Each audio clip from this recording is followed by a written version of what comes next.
Okay, go ahead, Mason. State the problem as clearly as you can. Try to keep it to less than 2,000 words. The problem is? Procrastination. That's a pretty one-word answer. Could you give me some examples of your procrastination?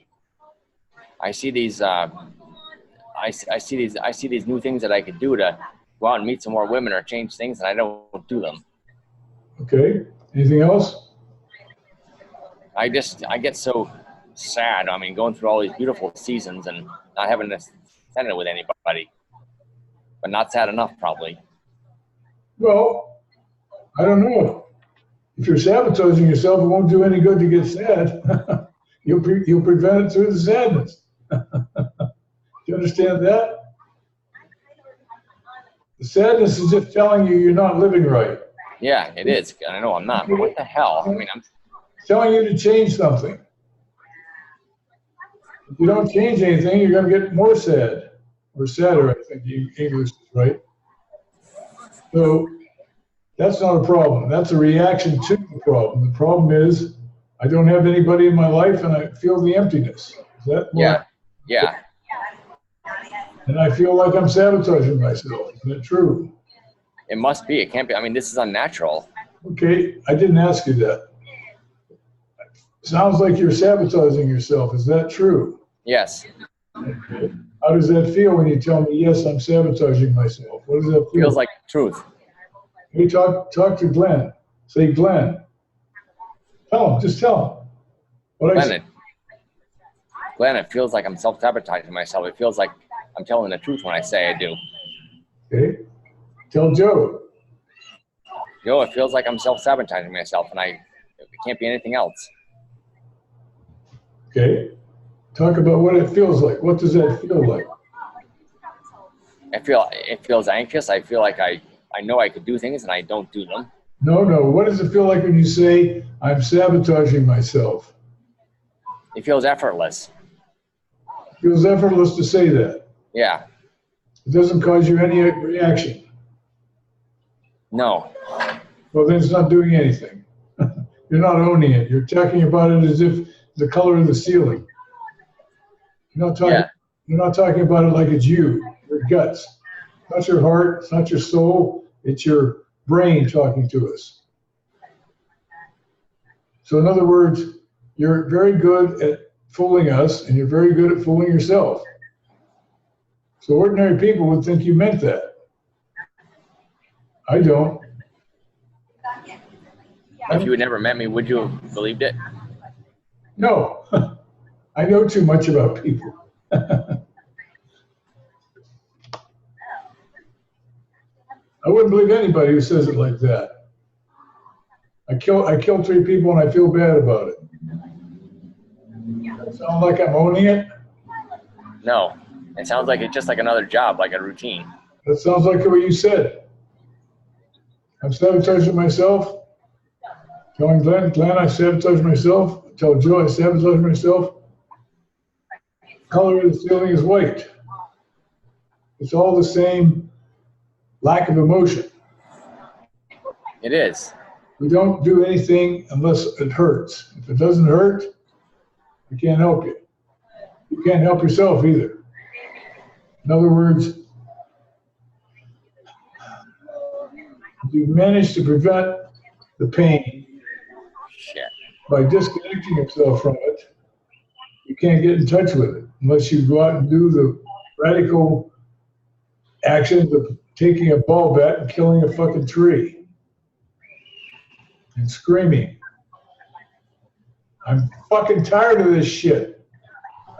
I want to stop being a dick. I'm a fucking dick. I'm hurting myself. And kill the fucking tree. Hit it with everything you got until you can't do it anymore. Wait 10 minutes, get up and do it again until you can't do it anymore and see if that helps. If that doesn't help, the shit is buried so fucking deep you're never going to get at it. It's just, you're 50 years old, and if you've been sitting on this shit for 20 years or 30 years, it takes a lot of courage to let it out.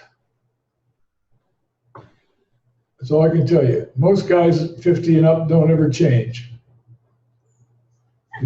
Become such a needle in the groove of their life that they can't change the track.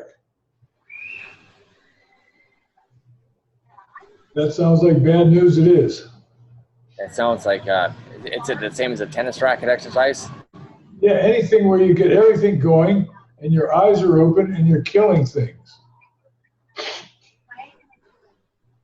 Frustration is a version of anger. You're frustrated, but you're standing in your own way. And I would be frustrated myself if I was stopping myself, and I think you know you're stopping yourself. So you need to get out there and get fucking mad and feel it. I'm tired of feeling like this. I want to stop it. I'm going to stop it and kill the fucking tree. A nice aluminum ball bat that won't break.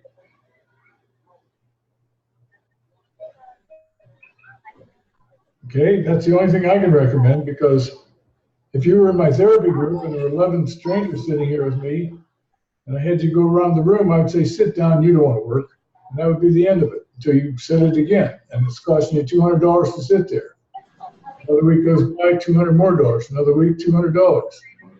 Sooner or later, the money just starts to piss you off and you do something. Say, I want to work. And this time you're ready to work. The pain in your wallet is bad enough. The people who get better are the people who came the farthest from the therapist and who paid the most money. They get better the quickest. Does that make any sense? Yes.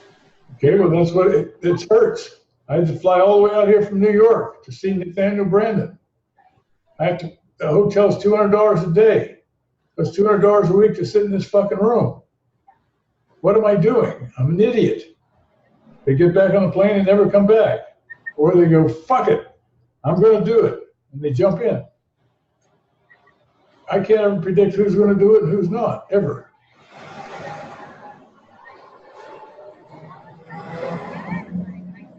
So you have to do something, and if you don't do anything, nothing will change.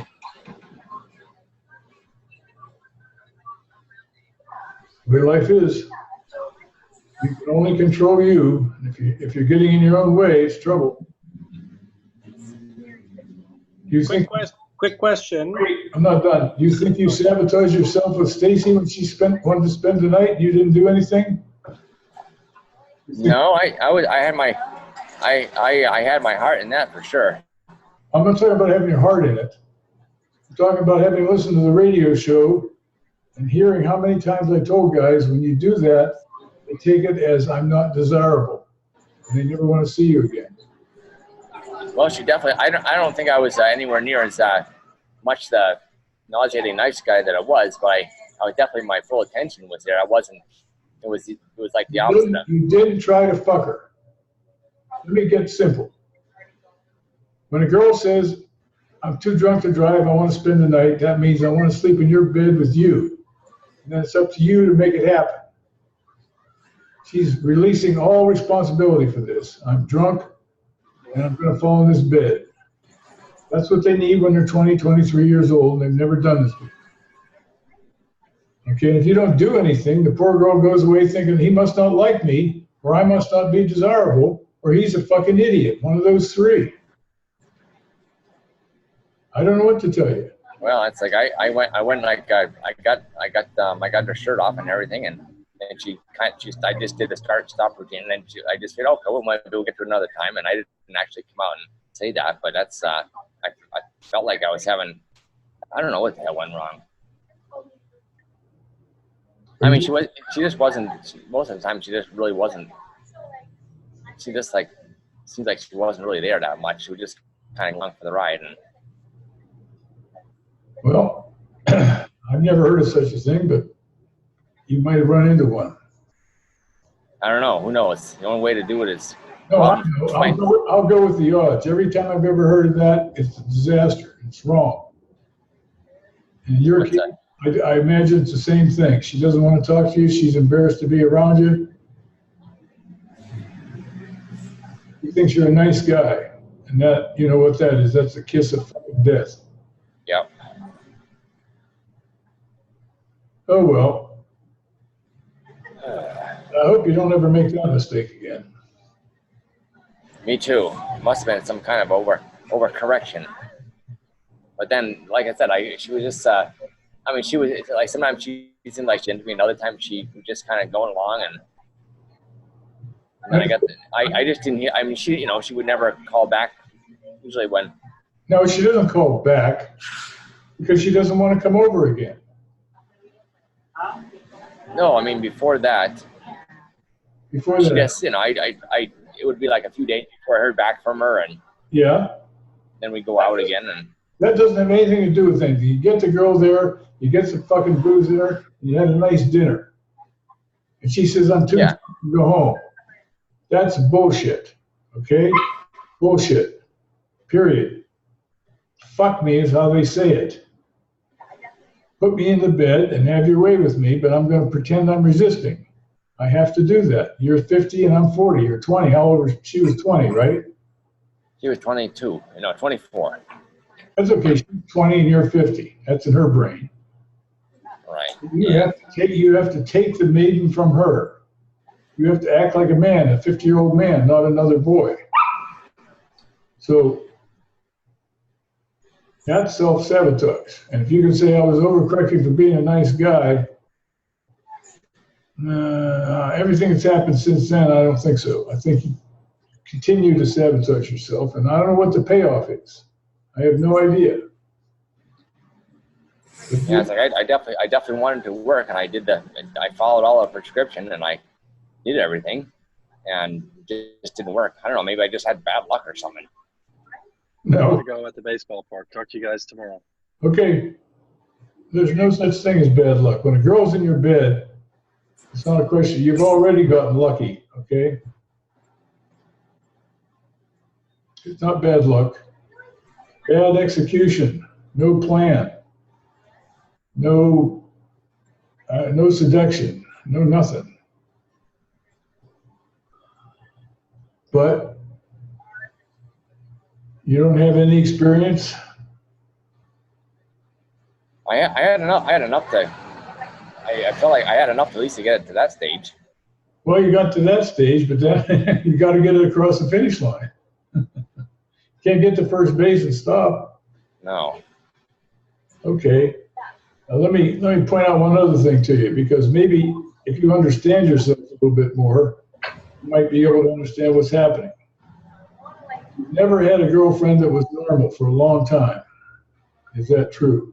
You're not crazy. Last really normal, good, steady girlfriend I had was Tammy. That was in 2005. And what did she do to end it? What happened there?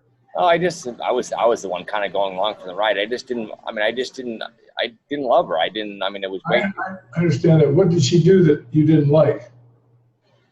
Seems like she was texting you too much or calling you or something.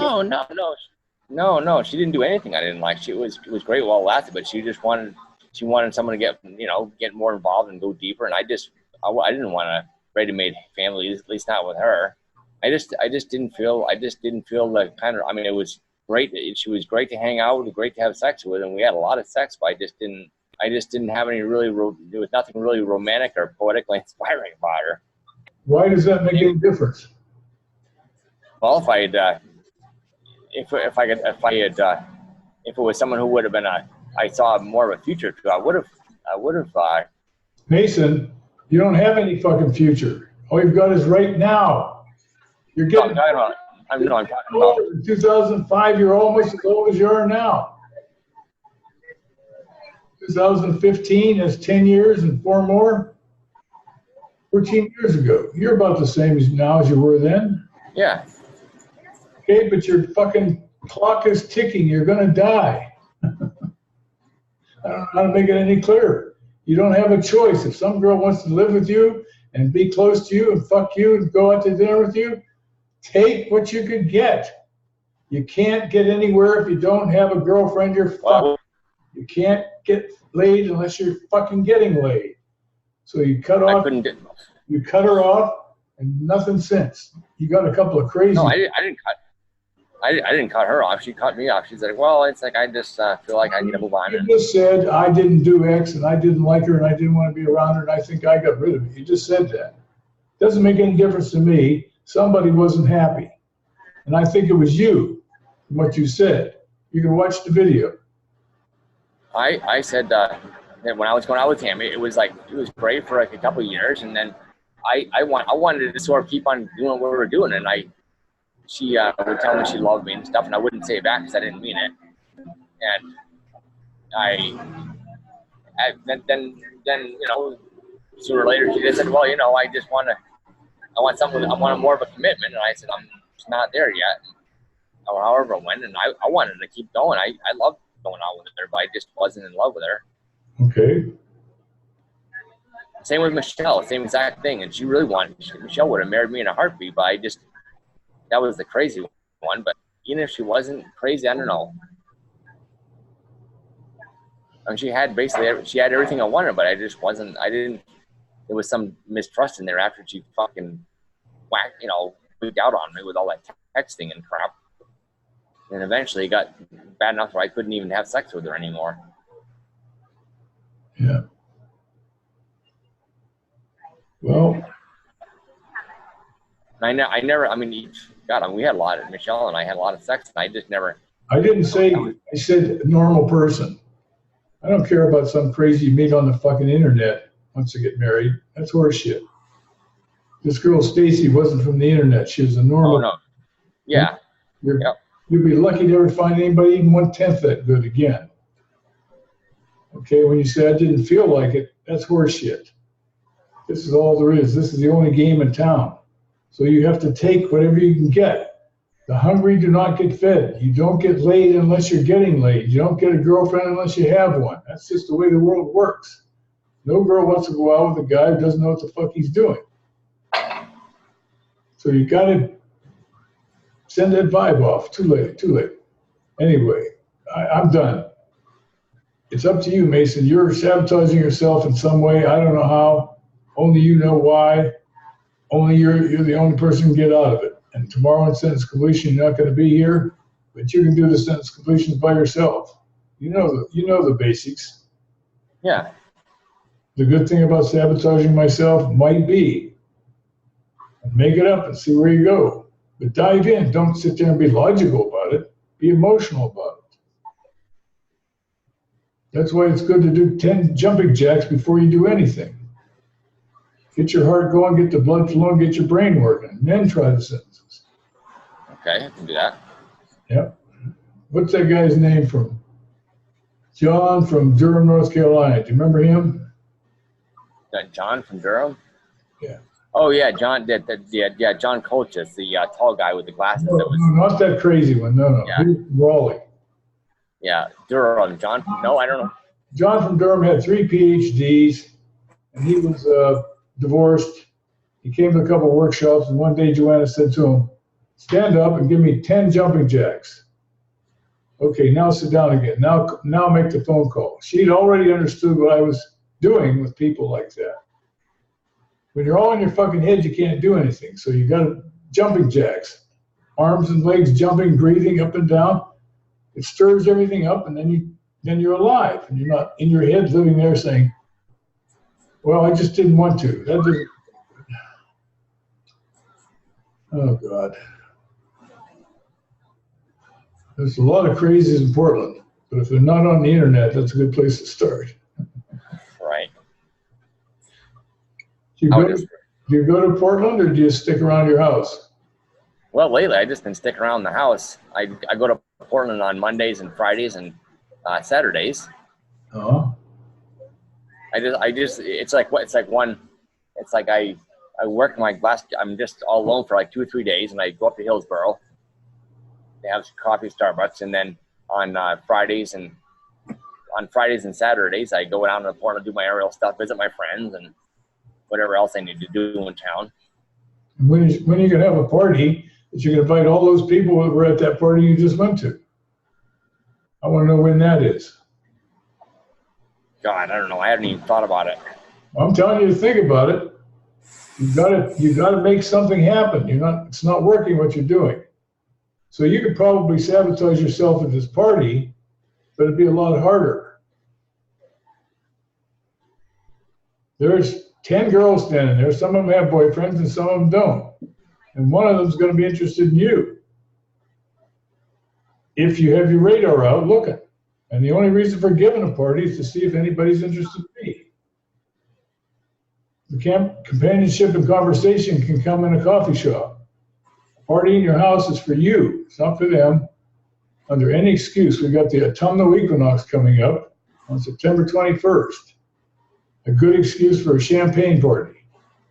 And it's $5.88 a bottle. You should be buying a whole bunch of champagne, ice cold, and still should be warm enough up there for people to be in and out of your house. Maybe you can barbecue some hot dogs, fuck, I don't know, but make it fun. Get people up there doing things, playing some kind of games, fuck, I don't know, but do something. Don't just go, oh, I can't meet anybody, blah, blah, blah. Give them a party. All those girls in those coffee shops might come, plus all the people from the aerial studio. Right. And plus Yeah, and that old lady you used to hang out with. oh yeah. All your friends. Pack your house full. Have to make a beer run. That means you had a good party. Somebody has to go get some more liquor. At least that's how I gauge. Right. What time the cops come is also a good gauge for the party.